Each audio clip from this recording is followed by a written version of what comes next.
On September 5, 2025, the music world dimmed as Rick Davies, the soulful voice and piano wizard behind Supertramp's timeless hits, passed away at 81 in his Long Island home. Known for crafting anthems like Goodbye Stranger and Bloody Well Right, Davies was the heartbeat of a band that blended progressive rock with raw emotion, captivating generations. His journey from a working-class kid in Swindon, England, to a rock icon was marked by resilience, a wry sense of humor, and a deep love for jazz, blues, and rock and roll. Diagnosed with multiple myeloma in 2015, he faced his final years with quiet courage, still playing music as Ricky and the Rockets, his passion undimmed. Today, we dive into Rick Davies' cause of death, his family, his age, his net worth, his lifestyle, and the biography of a man whose melodies still echo in our hearts, inviting you to celebrate a life that was as soulful as his songs. Richard Davies was born on July 22, 1944, in Swindon, Wiltshire, a gritty railway town where his parents, Dick and Betty, shaped his early world. Dick, a merchant Navy man who passed in 1973, and Betty, a hairdresser who ran a salon, gave Rick a modest but loving upbringing. Music was the only thing he was any good at, Betty once said, laughing about his school days at Sanford Street. At 8, Rick's life changed when his parents gifted him a second-hand radiogram, its records including Gene Krupa's Drummin' Man. It hit like a thunderbolt, he recalled in a 2002 interview, his eyes lighting up. He played that record thousands of times, sparking a lifelong passion. By 12, he was a snare drummer in the British Railway Staff Association Brass and Silver Jubilee Band, banging on a makeshift drum kit made from a biscuit tin. His love for rhythm led him to rock and roll, and by 1959, at 15, he joined Vince and the Vigilantes, a local band, trading drums for a Hohner electric piano after realizing keyboards drew a better crowd. "You go with what people react to," he told Rolling Stone, his voice tinged with mischief. Rick's teenage years were a blend of grit and ambition. At Swindon College, studying art, he formed Rick's Blues in 1962, with a young Gilbert O'Sullivan on drums, who later called Rick his musical mentor. When his father fell ill, Rick paused his dreams, working as a welder at Square D in Swindon, the clank of metal a far cry from the stage. But music called him back. In 1966, he joined the Lonely Ones, a band that recorded German film soundtracks, fibbing about his organ skills to get in. "I learned fast," he chuckled in a 2018 interview. A chance meeting in Munich with Dutch millionaire Stanley August Mayasigis changed everything.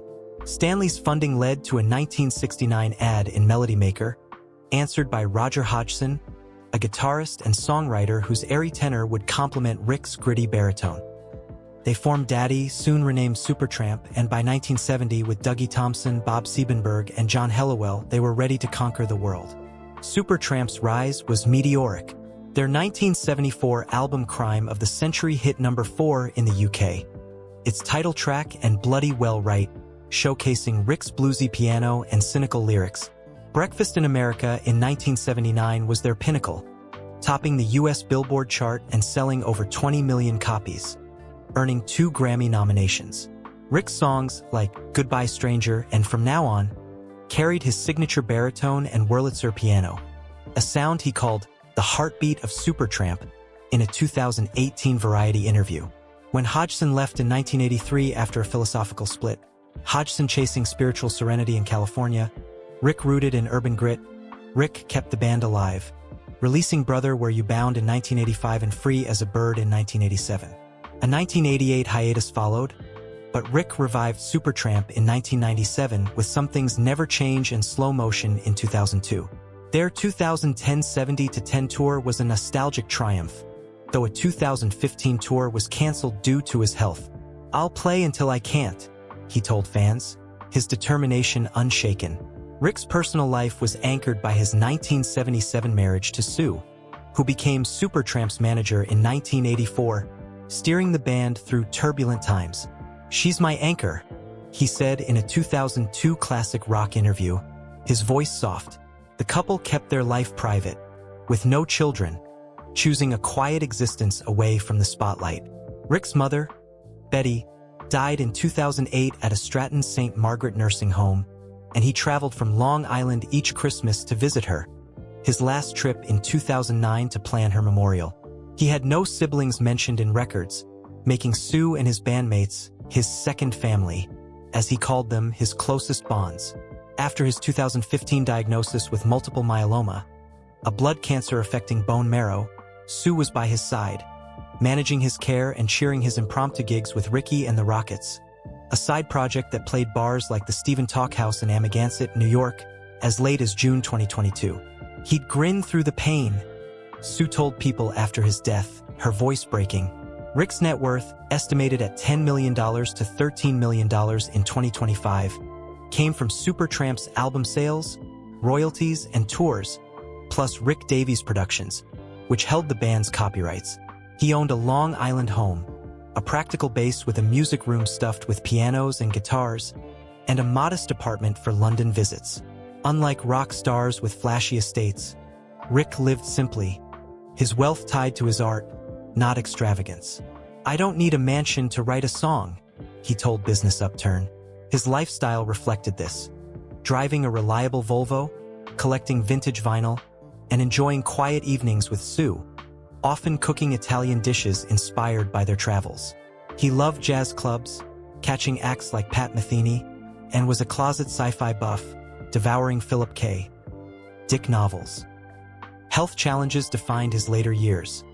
Multiple myeloma brought fatigue and bone pain, but treatments in 2018 allowed him to perform again. "I'm still here, still playing," he told The Independent in 2018, his defiance clear. Rick Davies' death on September 5, 2025, came after a decade-long battle with multiple myeloma. He passed peacefully at his Long Island home, surrounded by Sue and close friends, his piano silent for the first time in years. Supertramp's statement, shared on their website, mourned the voice and pianist behind our most iconic songs, noting his warmth and resilience. Tributes poured in.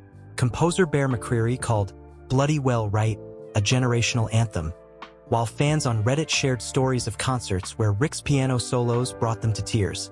"His lyrics made me think, feel, question," one fan wrote, capturing his impact.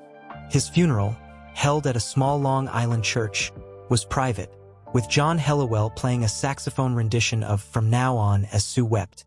A memorial concert is planned for 2026 in London, with proceeds to cancer research, honoring Rick's wish to give back.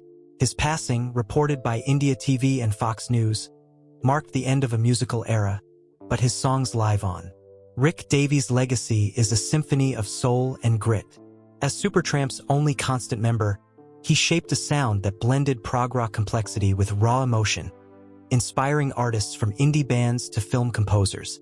His fight for music rights through Rick Davies Productions ensured fair royalties, a quiet crusade for fairness. "He was the glue," Roger Hodgson said on social media, his words heavy with grief. At 81, with a devoted wife, a net worth earned through talent, and a lifestyle that balanced rockstar swagger with humble roots, Rick lived authentically. His Swindon beginnings, his love for Gene Krupa, and his ability to turn cynicism into art made him unforgettable. "Great songs never die," he once said, and his music proves it. From Breakfast in America's chart-topping glory to the bar gigs where he played for love, not fame. If Rick Davies' story of passion, resilience, and melody has touched you, please like this video and subscribe to our channel. Let's honor a man whose music still moves us, note by note. Thank you for joining us in celebrating this extraordinary life. Until next time, may Rick's songs inspire you to live with heart and harmony.